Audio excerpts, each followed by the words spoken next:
Bab 2. Keperluan orang berdosa. Pada mulanya, manusia dikaruniai kuasa berpikir yang mulia dan seimbang. Manusia itu sempurna tubuhnya, selaras dengan kehendak Allah. Pikiran-pikirannya bersih, maksud-maksudnya pun suci. Tetapi karena durhaka, kuasanya berubah, lalu rasa mementingkan diri mengambil alih tempat kasih itu. Keadaannya menjadi amat lemah karena pelanggaran, sehingga membuat dia tidak mungkin dengan kekuatannya sendiri melawan kuasa kejahatan itu.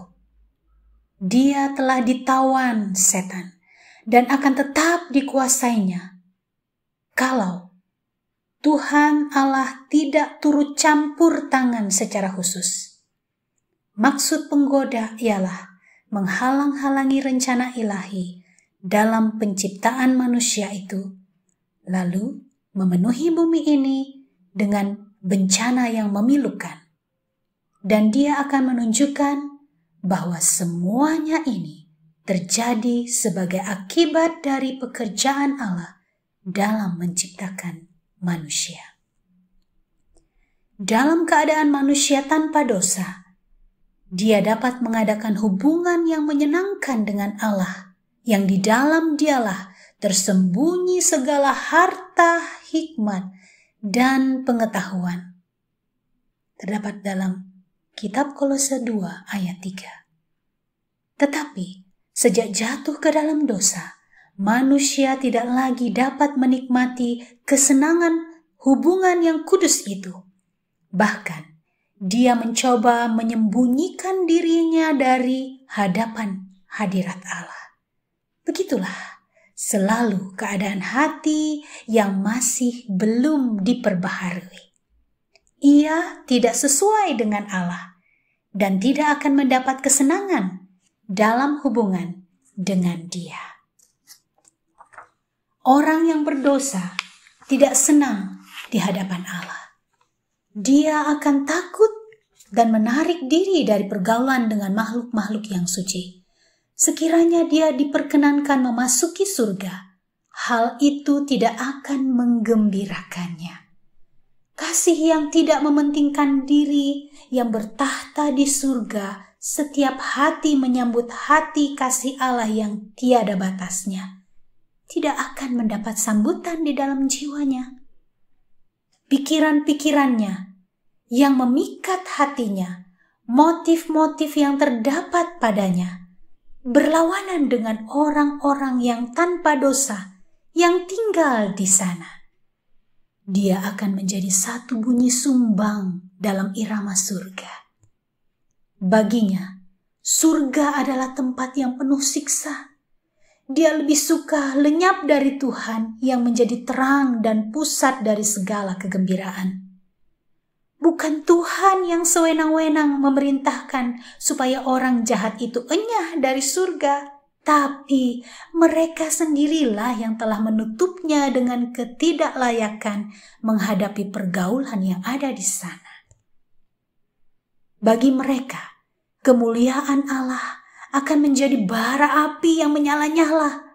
Mereka menyambut kebinasaan supaya mereka dapat terlindung dari wajah Kristus yang telah mati untuk menebus mereka. Mustahil dengan kekuatan sendiri melarikan diri dari lubang dosa yang di dalamnya kita tenggelam. Hati kita jahat, kita tidak dapat mengubahnya. Siapa yang dapat mendatangkan yang tahir dari yang najis? Seorang pun tidak. Karena keinginan daging adalah maut, tetapi keinginan roh adalah hidup dan damai sejahtera.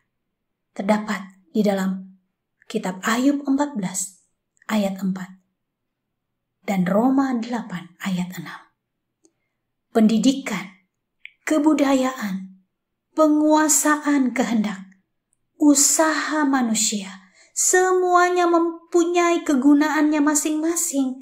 Tetapi di sini semua itu tidak berdaya sama sekali. Semua yang disebutkan di atas mungkin saja menghasilkan tabiat yang amat baik secara lahiriah, namun itu tidak dapat mengubah hati, tidak dapat membersihkan sumber kehidupan batin itu. Harus ada satu kuasa yang bekerja dari dalam, suatu kehidupan baru dari atas, sebelum manusia dapat diubahkan dari dosa kepada kekudusan. Kuasa itu ialah kuasa Kristus. Hanya anugerahnya saja yang dapat menghidupkan segala kuasa jiwa yang tiada berdaya itu, menariknya kepada Allah, kepada kekudusan.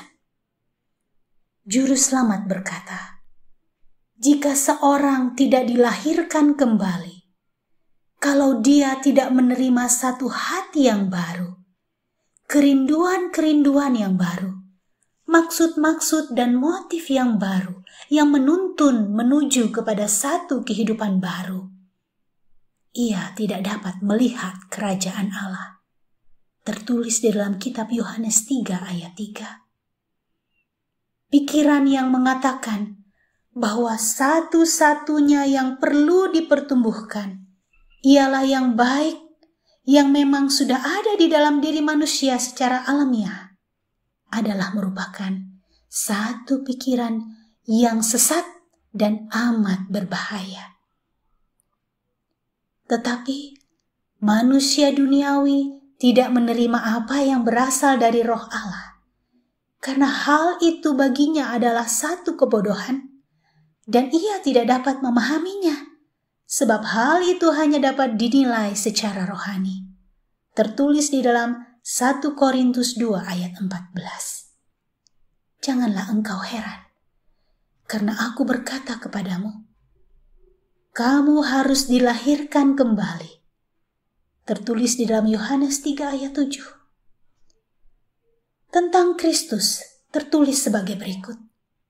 Dalam Dia ada hidup, dan hidup itu adalah terang manusia.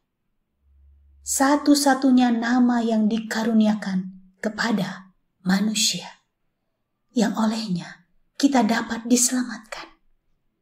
Tertulis di dalam kitab Yohanes 1 ayat 4 dan Kisah Rasul 4 ayat 12. Tidak cukup hanya sekedar mengerti kelembutan kasih Allah, melihat sifat kemurahannya dan kelembutan seorang Bapa. Tidak cukup hanya dengan mengenal hikmat dan keadilan hukumnya, melihat bahwa hukum itu didasarkan atas prinsip kasih yang abadi. Rasul Paulus melihat semuanya ini ketika dia berseru, "Aku menyetujui bahwa hukuman itu baik." Jadi, hukum Taurat adalah kudus, dan perintah itu juga kudus, benar dan baik. Bahkan ditambahkannya, di dalam jeritan jiwa yang pedih dan dengan rasa putus asa, aku bersifat daging, terjual di bawah kuasa dosa. Tertulis di dalam Roma 7 ayat 16, 12, dan 14. Dia merindukan kesucian dan kebenaran. Hal mana dia sendiri tak berdaya memperolehnya, lalu berseru, "Aku manusia celaka. Siapakah yang akan melepaskan aku dari tubuh maut ini?" Tertulis di dalam Roma 7 ayat 24. Jeritan demikianlah yang keluar dari bibir orang-orang yang dibebani dosa di segenap penjuru dunia pada sepanjang zaman. Untuk semua ini hanya ada satu jawaban, yakni, lihatlah anak domba Allah yang menghapus dosa dunia. Tertulis di dalam kitab Yohanes 1 ayat 29. Dengan banyak perumpamaan, Roh Allah telah berusaha menggambarkan kebenaran ini dan membuatnya demikian jelas kepada jiwa-jiwa yang sudah lama merindukan kebebasan dari himpitan beban dosa. Setelah menipu Esau, Yakub melarikan diri dari rumah ayahnya. Dan dia dibebani oleh satu perasaan bersalah. Dalam keadaan seorang diri dan terbuang, terpisah dari segala sesuatu yang telah membuat hidupnya berharga. Pikiran yang paling merisaukan jiwanya ialah rasa takut bahwa dosanya telah memisahkan dia dari Allah. Bahwa surga telah meninggalkan dia. Dalam keadaan duka cita yang dalam, dia membaringkan tubuhnya, beristirahat sebentar di atas tanah. Di sekitarnya hanyalah terdapat bukit-bukit yang sepi, dan di atasnya bintang-bintang menyinari langit. Ketika dia tertidur lelap, seberkas cahaya mengambang dalam khayalnya. Dan lihatlah, dari lembah tempat dia berbaring, ada anak tangga yang menuju ke langit sampai ke pintu gerbang surga. Dan di atasnya para malaikat Allah turun naik, sementara dari kemuliaan yang dari atas, suara Allah kedengaran di dalam satu pesan penghiburan dan pengharapan. Demikianlah dinyatakan kepada Yakub pemenuhan kebutuhan dan kerinduan jiwanya. Kerinduan akan seorang juru selamat. Dengan perasaan gembira dan syukur, dia telah memandang satu jalan di mana seorang yang berdosa seperti dia dapat dipulihkan hubungannya dengan Allah. Anak tangga ajaib yang dilihat dalam mimpinya menggambarkan Yesus, satu-satunya penghubung antara Allah dan manusia. Gambaran ini jugalah yang ditunjukkan Yesus dalam percakapannya dengan Natanael. Ketika dia berkata, "Engkau akan melihat langit terbuka dan segala malaikat-malaikat Allah turun naik kepada anak manusia." Tertulis di dalam Yohanes 1 ayat 51. Di dalam kemurtatannya, manusia memang menjauhkan dirinya dari Tuhan. Dunia tercerai dari surga. Antara jurang yang memisahkan itu tidak ada hubungan. Tetapi melalui Kristus, dunia kembali dijembatani dengan surga. Dengan jasanya sendiri, Kristus telah menjembatani jurang yang dibuat oleh dosa, sehingga malaikat-malaikat yang melayani dapat berhubungan dengan manusia. Kristus menghubungkan manusia yang sudah jatuh ke dalam dosa dan dalam kelemahan serta keadaan tanpa daya itu, dengan sumber kuasa yang tiada batasnya. Tetapi sia-sialah impian-impian manusia akan kemajuan. Segala usaha meninggikan manusia jika mereka melupakan satu-satunya sumber pengharapan dan pertolongan bagi umat manusia yang telah jatuh ke dalam dosa. Setiap pemberian yang baik dan setiap anugerah yang sempurna datangnya dari atas, diturunkan dari Bapa. Tertulis di dalam Yakobus 1 ayat 17. Berasal dari Allah Bapa. Tiada kemuliaan tabiat yang sempurna kalau tidak dari Dia. Dan satu-satunya jalan kepada Allah ialah Kristus. Katanya, "Akulah jalan dan kebenaran dan hidup. Tidak ada seorang pun yang datang kepada Bapa kalau tidak melalui aku." Tertulis di dalam kitab Yohanes 14 ayatnya yang ke-6. Hati Allah rindu terhadap anak-anaknya di dunia dengan satu kasih yang lebih kuat daripada kematian, di dalam memasrahkan anaknya itu. Dia telah memasrahkan kepada kita segenap surga di dalam satu pemberian. Kehidupan juru selamat dan kematian serta pengantaraannya.